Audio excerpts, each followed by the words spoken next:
পবিত্র মাহে রমজানে যখন সবার ঘরে ঘরে থাকে ইফতারের নানা আয়োজন, তখন সিরাজগঞ্জে এক বৃদ্ধ দম্পতি কাঁচামরিচ, পান্তা ভাত, চাল ভাজা আর পানি দিয়ে সেরে নিচ্ছেন সেহরি ও ইফতার। নিদারুণ কষ্টে যাদের কপালে ঠিকমতো জোটে না খাবার, তাদের কাছে মাছ মাংস তো কল্পনাতীত। সিরাজগঞ্জ সদর উপজেলার ১ নং রতনকান্দি ইউনিয়নের হরিনাম গ্রাম। ইউনিয়নের একেবারে শেষ প্রান্তে ছোট্ট একটি ছড়াছড়িনো ঘর। এখানেই বসবাস করেন মোহাম্মদ সাইদুল শেখ ও তার স্ত্রী আনোয়ারা বেগম। পরিবারের একমাত্র উপার্জনক্ষম সাইদুল ইসলাম অসুস্থ হয়ে পড়ায় সংসারে এখন চরম দুর্দশা। বর্তমানে স্ত্রী আনোয়ারা বেগম অন্যের বাড়িতে কাজ করে মাসে মাত্র ৩,০০০ টাকায় উপার্জন করেন।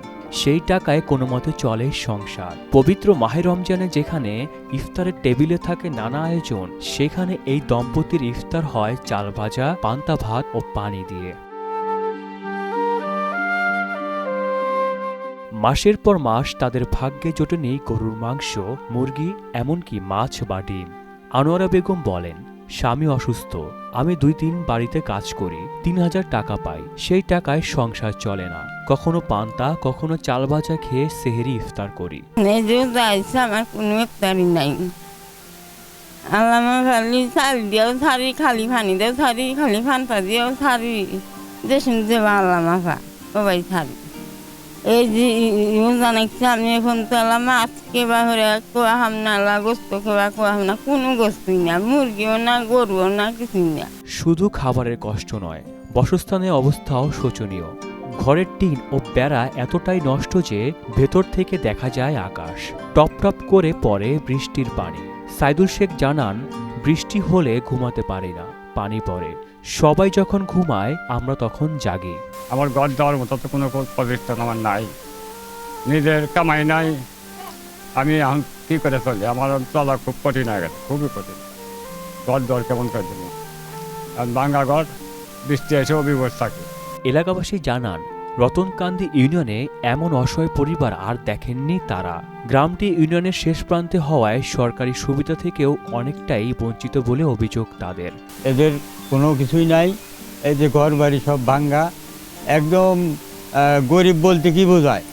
এদের বর্তমান যে পরিস্থিতি, তাতে এদের মতো অসহায় আর এলাকার ভিতরে নাই। চেয়ারম্যান মেম্বারের কাছে গেলে মানে শেষ মাথা হরিনাম মোর্জার একটা শেষে একবার কেউ সহি দেয়। যদি কোনো অর্থবান বিত্তবান ব্যক্তি যদি ওনাদের সহযোগিতা করে, সর্বোচ্চ ভালো হইবে। হরিনা গ্রামের ইউপি সদস্য মোহাম্মদ আব্দুল আলিম জানান, সাইদুল শেখ ও আনোয়ারা বেগম খুবই হতদরিদ্র পরিবার। আনোয়ারা কয়েকটা বাড়িতে কাজ করে সংসার চালায়। বাড়ির অবস্থাও ঝরাঝীর্ণ। আমি সরকারের কাছে তাদের জন্য একটি ঘরের দাবি জানাই। ওনার একটা ঘরেরও খুব প্রয়োজন। সরকারের স্থান যদি ওনাকে একটা ঘরের ব্যবস্থা করত, তাহলে হয়তো বা উনি ওই থেকে শান্তি পাইত। আর সরকারের পক্ষ থেকে এই জিনিসটা আমিও আবেদন করতেছি। সংযমের মাসে যখন সহমর্মিতার আহ্বান জানানো হয় সর্বত্র, তখন হরিনাম গ্রামের এই দম্পতির অর্ধাহারে কাটানো দিনগুলো যেন আমাদের সামাজিক দায়বদ্ধতাকেই প্রশ্নবিদ্ধ করে। আহসানুল হৃদয়, মোহনা অনলাইন।